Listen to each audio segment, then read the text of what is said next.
Hey guys, welcome back to my channel. Back around 2007 when I was about 11 years old, I was probably doing my homework or something when my dad comes home from work. Back then we did not buy games, at least not legally since they cost too much. We'd pass him around on USB devices. I'd get a 1 or 2 gig USB drive, put all of the games I got on it, and when I go to my friend's house, we'd copy them all onto his PC and vice versa. This was the method of acquiring new games, especially for me since the first console I ever got to use is the Nintendo Wii. And on that day, when I was doing my homework, I didn't have any more fun games to play. I mean, I would still play games, but it was all just replaying the games I had like a million times, since I already exhausted all of my resources of getting new games. So you can probably imagine my reaction when I found out that that day was no ordinary day, no. That was a day where my dad got new games on his USB drive. And you have to understand that before this day, playing games was just something that I did, and that USB drive had a game that would change all of that. My dad wouldn't give me the drive right away. He wanted to check it out first to make sure none of the games were too bad or something. But while he was checking it out, I got a sneak peek at what he was doing, and the man was chilling and playing some Counter-Strike Condition Zero. I unwind for a bit, and eventually, I got to play after I finished my homework. And since I started playing that game that day, after doing my homework, things were not the same. I played a ton of this game, back to back, multiple times, except for the difficult expertise because I could never get that done. I played it over and over again, trying out new bots to team up with, different angles to do stuff, different routes, weapons, everything. I even tried speedrunning it even before I knew speedrunning was a thing. That's how much I liked this game. I liked it so much that I wanted to make something like it, which I eventually didn't, but I do make games for a living now, just not that type of game. I broke down everything I saw in this game. I even still play it until this day. I bought it like 2 years ago on Steam and I still play it from time to time for nostalgia and because I just find it fun. And by now you're probably asking, I clicked on this video assuming you hated this game, and you would be correct, but it is nonetheless my favorite childhood game. And to explain this, I need to explain what Counter-Strike is. Even if you know what it is, just stick through this part. Counter-Strike is a game first released in the year 2000, developed by Valve and Turtle Rock Studios. It then became a franchise spanning multiple games, most recently Counter-Strike Global Offensive 2 or like Counter-Strike 2 or something like that. All of the games, as far as I know, were multiplayer except for Counter-Strike Condition Zero games, which were Counter-Strike Condition Zero Deleted Scenes and Counter-Strike Condition Zero Tour of Duty. And the one I will be discussing for this video is Tour of Duty, and I will just be referring to it as Condition Zero. So Condition Zero had a single player mode, which was not really a campaign. It was the exact same premise of the multiplayer game but with bots on both sides and tasks that you need to finish. All of the games pretty much had the same gameplay loop. An entire match consists of rounds. If you have the most rounds in a match, you win. You buy your guns at the beginning of each round from the shop, you can move after the buying period, and you win the round by achieving one of two objectives. The first one is to kill the entirety of the enemy team. Pretty straightforward. The second one depends on the map. You can either rescue all of the hostages or prevent them from being rescued. Or you can plant the bomb or prevent the other team from planting it to win the round. The hostage and bomb situations depend on the map, and some maps are made to be bomb maps and some are made to be hostage maps. The only thing that is missing that I didn't explain yet and makes me hate this game is the teams. In Counter-Strike you can either play as a counter-terrorist or a terrorist. There are 4 or 5 in-game models for every team, and if you're a counter-terrorist, you are tasked with either rescuing the hostages from the terrorists or preventing the bomb from being detonated, again depending on the map. And if you're a terrorist, you have to prevent the counter-terrorist from rescuing the hostages, or you have to get the bomb to detonate successfully, or just kill the entirety of the other team. And generally in most other Counter-Strike games, you choose whatever team you want to be on. Both teams have some different weapons and different objectives, but the gameplay loop is essentially the same. You look for the other team, you kill them, you reach your objectives, etc. But most games do not include Condition Zero. Condition Zero has you playing only as the counter-terrorists, and you see the counter-terrorists look like this. And I remember something tipped me off to go online and see which one of the counter-terrorists is the most similar to me. An Arab guy living in the Middle East back then. And then I find out that, okay, the first one is from France, the second one is from Germany, the third one is from the UK, and the fourth one is my favorite. Well, he's from the United States.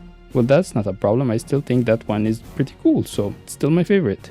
But then I notice where the terrorists are from, and it's like, the first one is from Sweden. The second one is from the Middle East, no specific country. Well, okay, I've seen bad guys be from the Middle East in movies before. We have bad people here, so it's okay, I assume. Well, look at that. The third one is also from the Middle East. Again, no specific country. And the fourth one is from Eastern Europe. And a while ago, I remembered all that reading I did about the agents. So I went in to check on the Counter-Strike fandom website and see if they had any more information about these fictional groups. And what I found was pretty interesting, to say the least. Apparently Counter-Strike has lore, and I'm very generous to call it that, but it does. Now let's take a quick look at some of these groups' descriptions from Condition Zero, starting with the counter-terrorists and then the terrorists. The first group we have is SEAL Team 6, origin United States. Description: ST6 was founded in 1980 and was placed on permanent alert to respond to terrorist attacks against American targets worldwide. Second group, SAS, origin United Kingdom. Description: the SAS was founded in the Second World War. Their role during World War II involved gathering intelligence behind enemy lines and executing sabotage strikes and assassinations against key targets.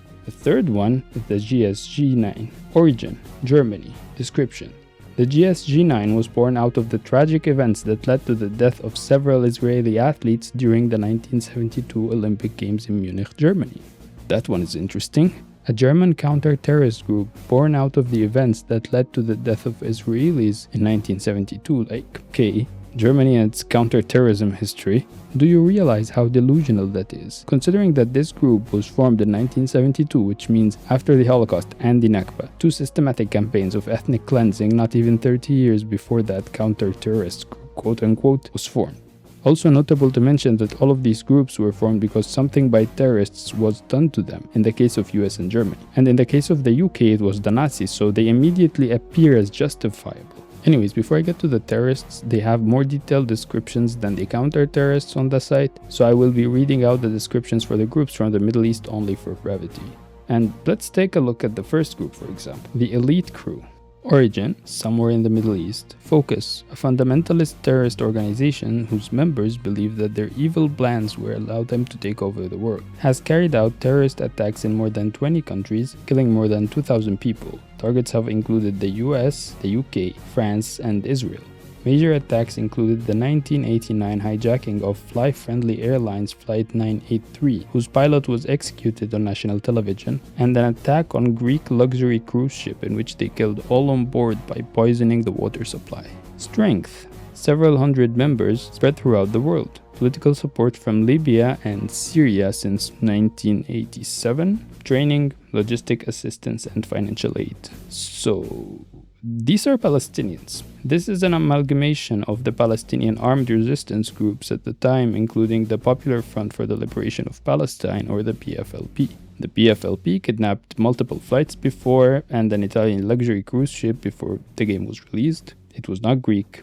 So instead of the quote-unquote writers actually making stuff up, they got whatever they had on the news at the time and just shoved it into the game. Even though the IDF is as much of a terrorist organization, if not more, in terms of the number of civilians killed to advance political goals, i.e. the Israeli ethno-state. But what do I know? The second group is guerrilla warfare. Origin: a terrorist faction founded in the Middle East, guerrilla warfare has a reputation for ruthlessness. Its members' distaste for the American lifestyle was demonstrated during their 1982 bombing of a school bus full of rock and roll musicians. Focus: the guerrilla warfare is the largest and best equipped terrorist organization in the world, established in 1968 as the military wing of the Reza military regime. Its primary focus is to destroy free enterprise and capitalism, thus its obvious disdain for the United States.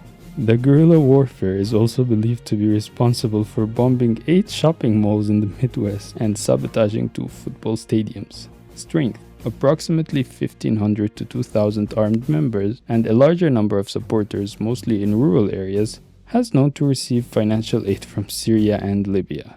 Well, looks like they just really hate Syria and Libya in this game, don't they? So let's take a look at their highlights as well, since it's far more interesting. They hate the American lifestyle and capitalism. No reason is provided, unlike the counter-terrorist groups. They are the military wing of the Reza military regime. Okay, so they are Iranian, I assume. They are also known to receive financial aid from Syria and Libya, just like the other group. So this one is rather interesting and less straightforward, and honestly just nonsensical compared to the other one.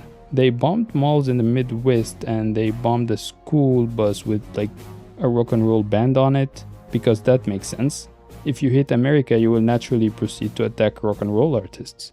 That bombing happened in 1982 according to the lore, and in the 80s Libya and Iran were not really on the best of terms. Syria is a little believable, but like whoever wrote this just put the first two Middle Eastern countries that came to mind. And the funny part is that this group is also the PFLP. Again, I mean hell, the US media needed an irrational terrorist organization group trademark, and the PFLP were just perfect for the role, I guess. They also happen to have bombed malls in Israel, not in the Midwest, and have attacked a school bus full of children. But they again did not name drop the PFLP or any country, it's just the Middle East. And looking at how these characters look now, it's very obvious that they just had Palestinians in mind all along. Also notice how these groups do not have any rational motive like the counter-terrorist groups. The countries the counter-terrorist groups were made in only formed them in response to terrorists, who are portrayed to be just irrational fundamentalists whose reason is literally just hating the US and capitalism, as if these vaguely Middle Eastern looking people are just barbaric monsters who hate the US for unknown reason or like. And I intentionally did not show what these characters looked like until now, because this is the thing that tipped me off in the first place, since this is how they look. They all have keffiyehs and red headbands, just like the terrorists we see on the news. If this would have been today, they would have probably made them have green headbands. Or when ISIS was popular, they would have probably made them just wear whatever ISIS were wearing. Like hell, the appearance description of the elite crew reads, and I quote, "In Counter-Strike Condition Zero, the elite crew model gained a complete overhaul that gives him a more distinctly Middle Eastern look. He now has a white fez with a headscarf wrapped around the head, sunglasses, a mustache, an orange shirt with a green combat vest, and tan pants with black boots."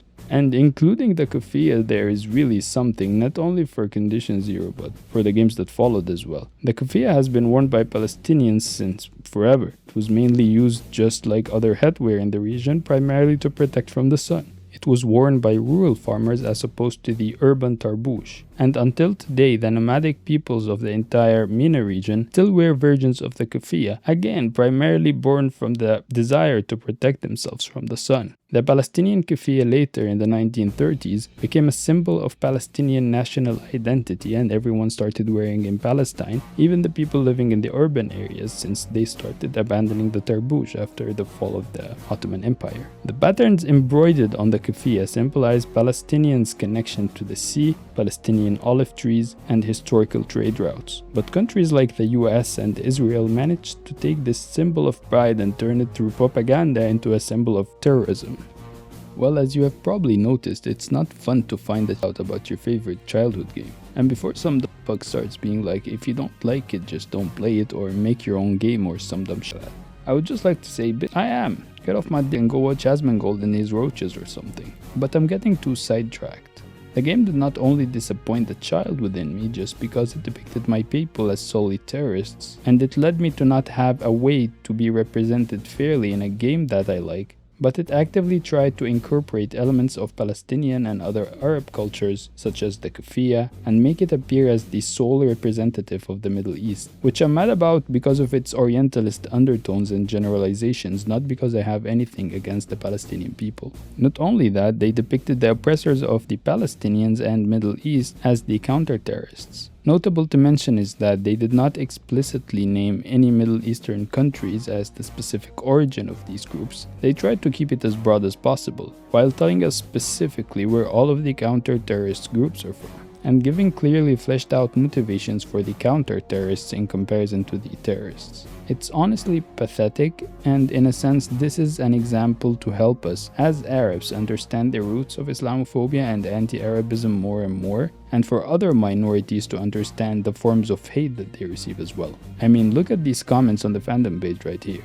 Hopefully this understanding that we're trying to foster can lead us to have enough of our own media go mainstream to push back against this type of harmful rhetoric, so that my kid can grow up feeling actually represented and not having to go through this sort of disappointing experience. But that's it. Please do all of the YouTube algo stuff.